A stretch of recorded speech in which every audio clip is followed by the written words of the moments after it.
So I know you're an avid model railroader, but let's back up and start with the basics.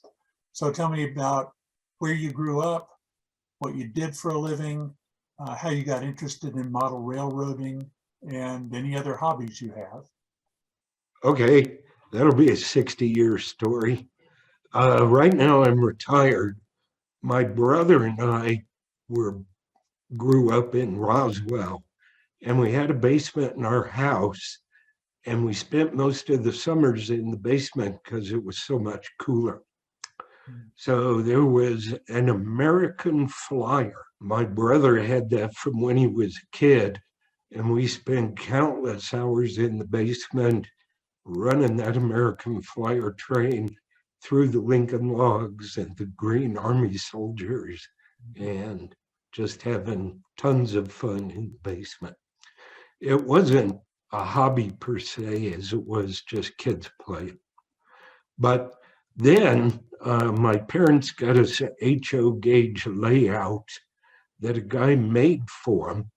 There was just basically a circular track with a few switches.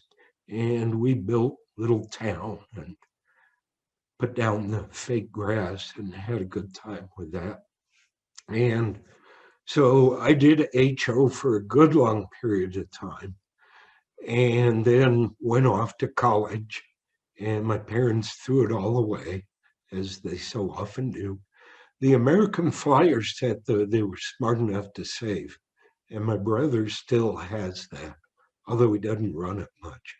But I went off to college, and then somewhere along the line, my wife found an Engage layout that somebody had donated to a place.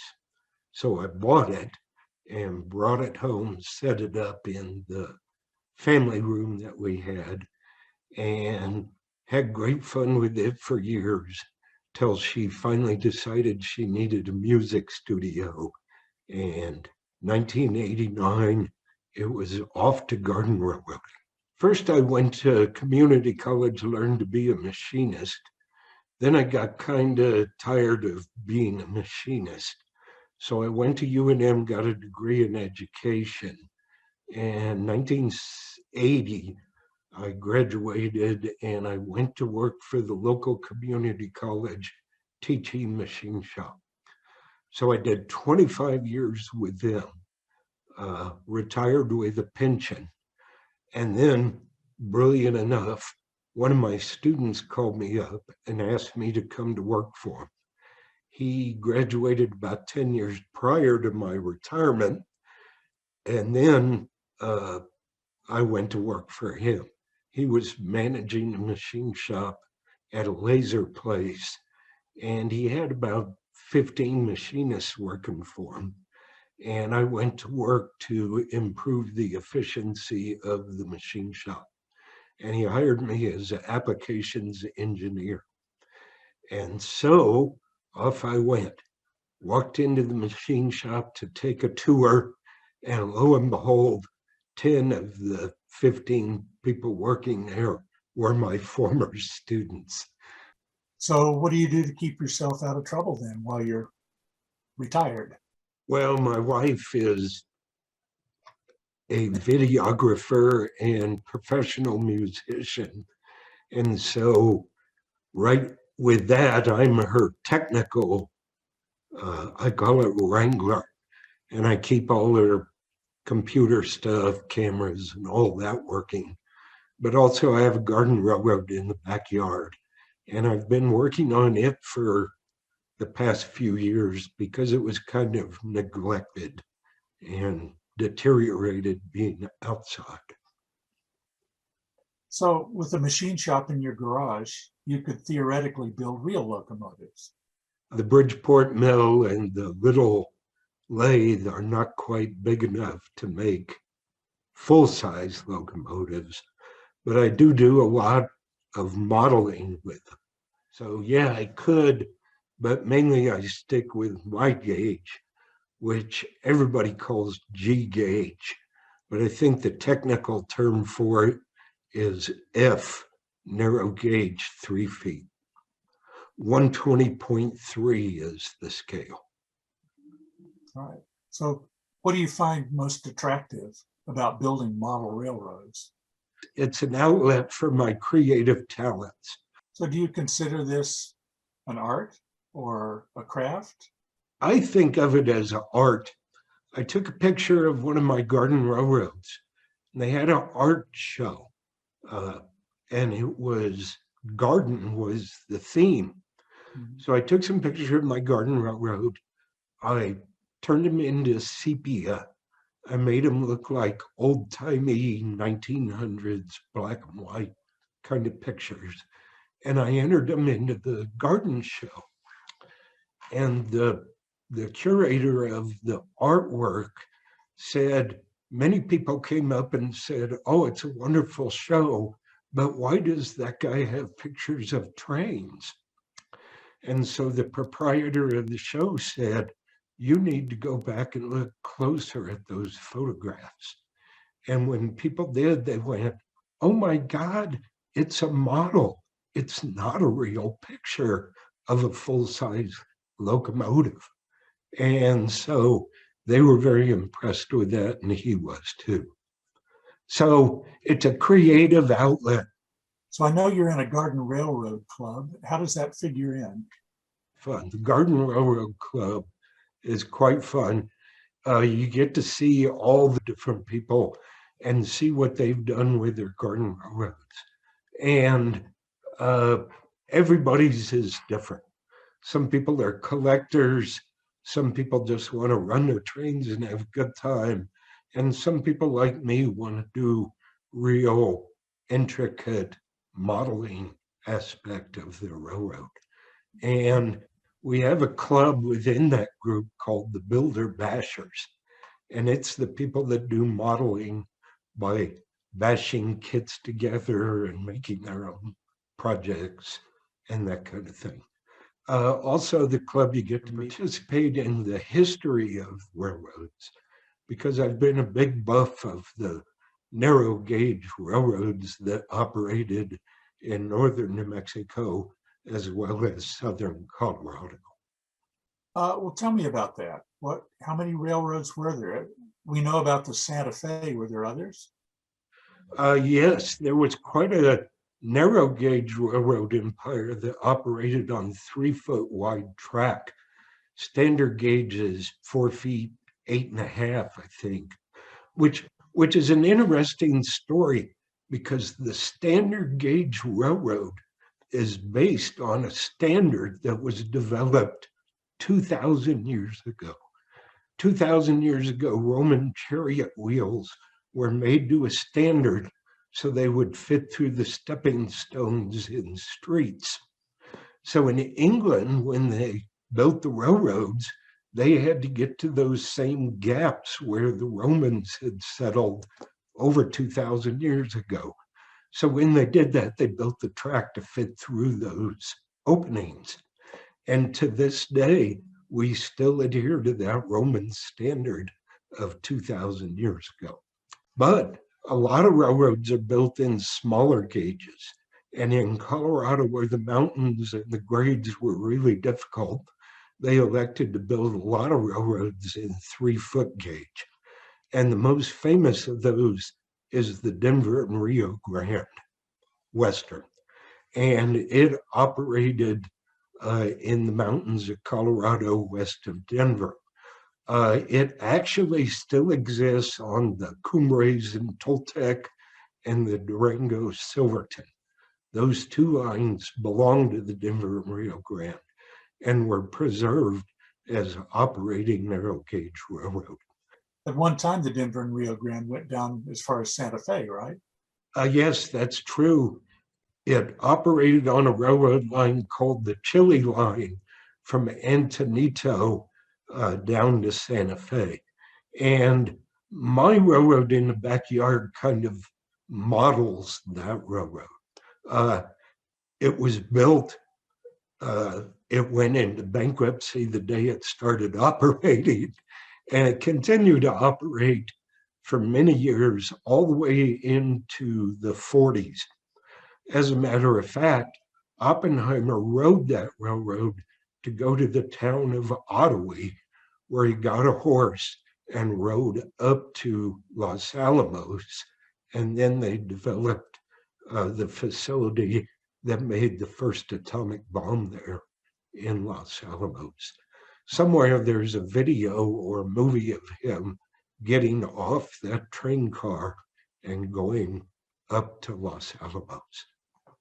That's a very intriguing thing to see, that old 1880s steam type equipment, and knowing that they're going to build the first atomic bomb, which is not just a whole new chapter in the world's history, but a whole new book.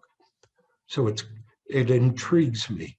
And I made sure I bought that passenger car that had that number that he's getting off of. It's an amazing connection. It is. It's phenomenal. It seems like today, railroads in general, and model railroads as well, don't have the same kind of presence in the public mind that they did, say, for our parents' generation. Why do you think that is? I don't know. I think the younger people don't have the experience of riding a passenger train. When I was a kid, probably about 8 years old, we took the Santa Fe Super Chief from Albuquerque to Chicago. Was all compartments. So everybody had a private room. And we made that trip in probably about a day and a half. It was quite fast, quite elegant, dinner in the diner. And it was something that I remember distinctly. And I don't think kids have that opportunity today. Railroads are very important to the transportation of goods of the United States. Santa Fe, Burlington, Union Pacific, those two railroads probably move 90% of the freight east-west on double track at really high speeds. And they're a very important part of our lives today, even though we don't realize it. So I don't think the younger generations that are growing up now get to experience that. We just don't have that much contact with it, huh? No, occasionally when you're taking Route 66, I-40 West, you parallel that Santa Fe line and you see a huge amount of traffic, but people just don't think much of it. You know, another thing too, back when I was a kid, they used boxcars, and every company had their own boxcars, and everybody's boxcar had their logo and painting, stuff like that on it. But nowadays, it's all nondescript containers stacked too high and 5 long on freight trains that pull 500 of those containers at a time. So probably doesn't have quite the fun that it did back in the day, back in the 60s and 50s. Well, let's talk about your garden railroad. Okay. What made you decide to build where you built? I mean, I know you're on a steep hill. That seems like an impossible place to put a model railroad. How'd you do it? Well, when we had another house, and in the backyard, it was perfectly flat. And that's the way most garden railroads are, just horizontal backyard with track going around. And ours was the same way. And we had lived in the house 20 years and paid it off. And we were thinking about moving to a slightly larger house. And so we started looking around, and we found this house in the foothills of Albuquerque that the backyard is on a mountain. And at our back wall, it's probably 20 feet higher than the backyard. And so Karen said, "Oh, but you won't be able to build a railroad back there." And I said, "Oh, yes, I will." So we invited the Garden Railroader Club over, and they helped us take up all the track. and they brought their pickups and vans, and we moved all the track and buildings up to the new house. And then we had a party in the backyard, and I gave everybody a blank piece of paper, and I had them come up with ideas on how to fit the railroad up that probably 30-degree incline. And everybody came up with a little plan, and we had a marvelous time cookout and planning. And I incorporated the ideas that everybody came up with, and off we went. First thing we had done was we built a 2-car garage, and I made it 28 feet deep to put 2 cars in, and also have room for the railroad in the back of it. Because one thing I noticed is you have a garden railroad, you don't really want to keep all your equipment out in the back on the track, or the rain and sun and everything will fade out the equipment. And I did more damage to my equipment taking it out of where I stored it, putting it on the track, running it, and then putting it back up. And that also led to the fact that I don't feel like I want to get the equipment out. So I incorporated an area to stage the trains in the back of the garage, and put 2 little doggy door kind of things in. And all the equipment is parked on the track. If I want to run, just open up the door and turn on my cell phone, which I use to control the trains. They're battery powered, and off we go. And it's worked out really well. So it's a loop to loop. That is, it goes down to one end and around a loop, then goes back on the same track to another loop and back again. And then you have to back the equipment back up into the garage. So it's great fun. It's easy to work. It's battery powered. I don't have to worry about track connections and electricity. And I just have to make sure there are no rocks or animals or anything else on the rails when I take off. A little bit of maintenance and away we go.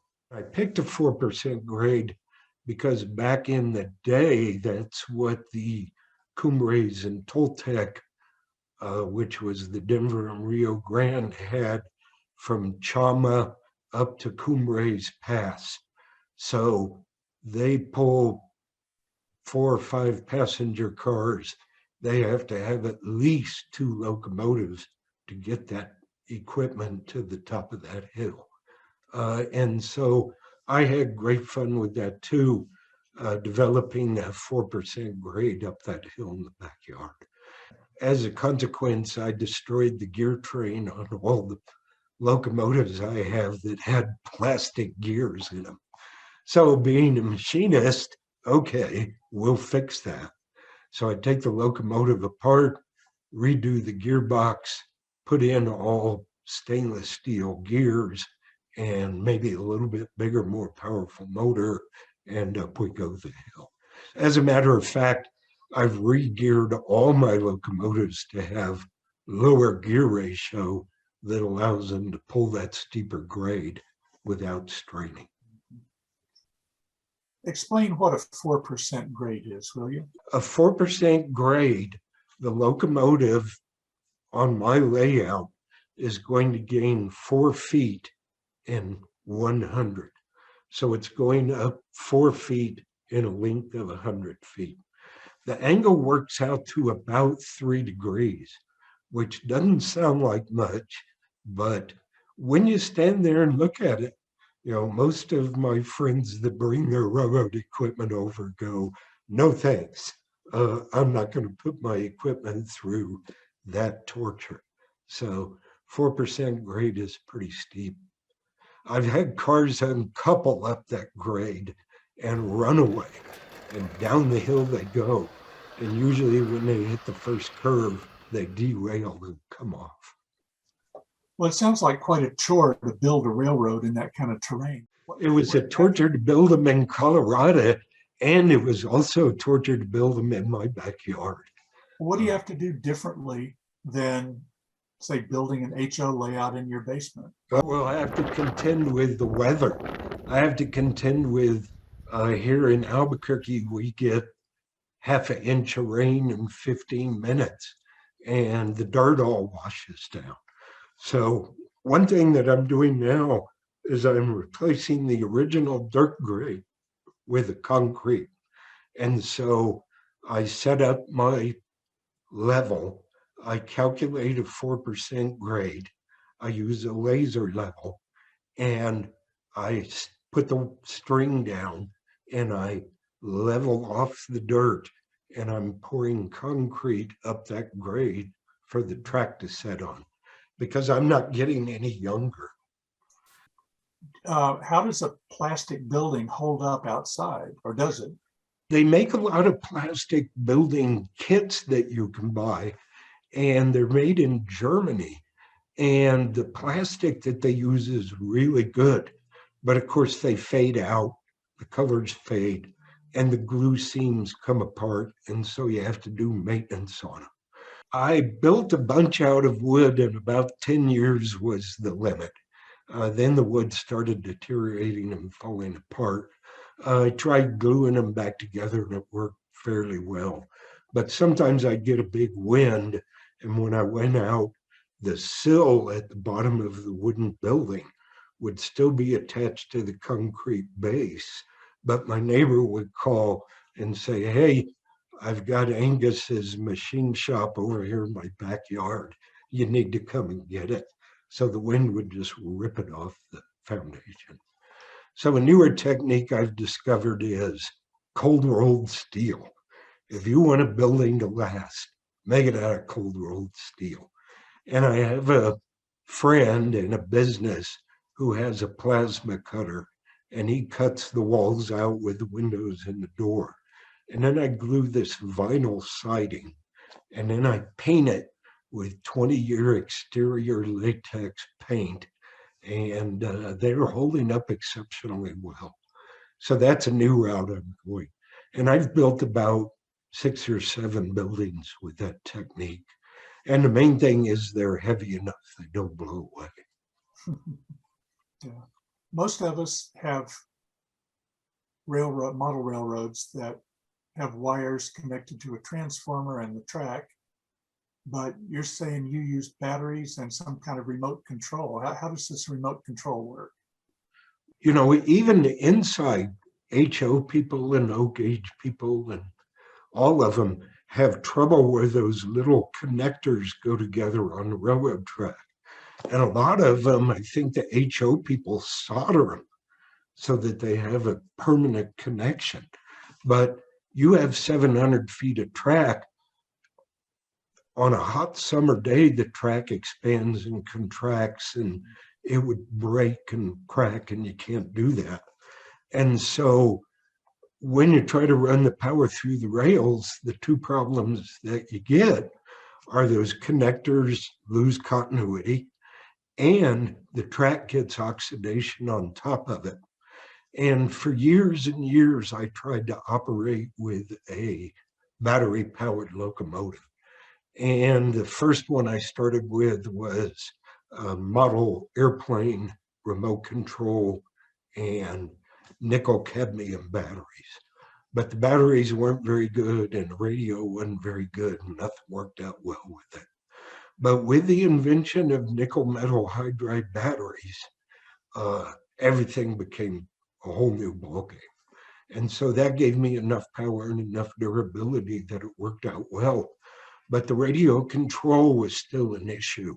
When I was working for my friend at the laser business, we had coating chambers, and we were modernizing the coating chambers with programmable controllers. And so we were working on a project with that. And I discovered, my gosh, we can control these things with a cell phone using Bluetooth. And Bluetooth is used quite a bit for speaker communication, other things. And so the engineer and I, during the lunch hour, would try to figure out how we were going to get this cell phone and this Bluetooth to link to these programmable controllers so I could run them with my cell phone. And we did, and it worked very successfully. So all of my locomotives are now cell phone controlled, using batteries and a Bluetooth connection. The operation is spectacular. I can ring bells, I can blow whistles, I can stop and start, I can check the power consumption, I know what the batteries are, everything with the cell phone. So it's worked out exceptionally well. So how many trains overall do you have, and do you have a favorite? Let me think. I have a little 040, which is a logging road train that I pull, and it has a few log cars and a couple of flat cars with some wood on them, and a old steam engine they're taking to the mine, and then not a caboose but a work car at the end. And I think it's my favorite.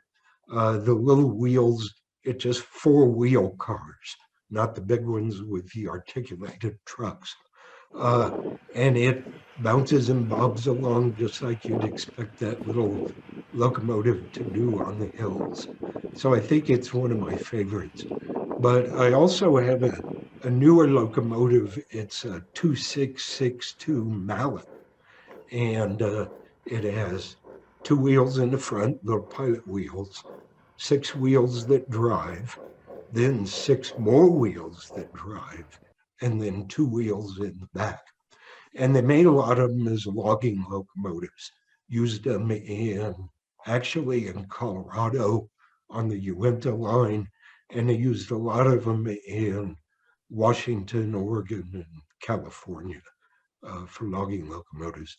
And I like that one because there's so many moving parts on it, valve gear and side rods, and it's a beautiful locomotive, and it's got plenty of power to pull. And then of course everybody's favorite is the Shay, and 90% of people go, what's a Shay? And a Shay locomotive was invented in the 1890s, and it's a steam engine, but it uses a gear drive like you'd expect on a diesel type like locomotive, and it uses a gear drive to get more leverage to get it up the hill. And that locomotive is the best to run when you have a whole bunch of people over. It never stalls, it never stops, it never comes off the rails. It just goes and goes. So those are my three favorite locomotives. I have a few others, but they aren't as much fun to operate as those three. Mhm. You mentioned getting a 3D printer and building 600 things with it. What sort of things are you building? And I assume these go on your model railroad? Yes, I made a whole bunch of parts for the La Grande Imperial Hotel. 9 rooms, bathroom down the hall. It's neither Grand nor Imperial.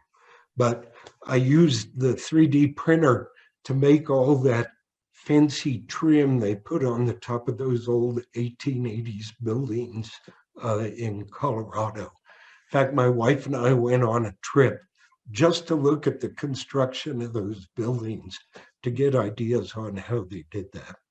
And I used the 3D printer to make a lot of the windows and doors and those things. Plus, I've made a lot of detail parts for the locomotives, uh, just little things, stakes to go in the flat car, uh, new lanterns to go on the side of the passenger car at the end, also on the caboose. I bought these really nice brass ones, and bonk, it got hooked on a tree, and it's laying somewhere in the dirt in the backyard, never to be seen again. So have a 3D printer, no problem. Just look up the original drawing for the original Denver and Rio Grand Lantern, draw it up in full scale, scale it down to 120.3, off to the 3D printer, little sanding, little painting, and stick it back on. Should it come off and get lost? No problem to crank out a bunch of new ones.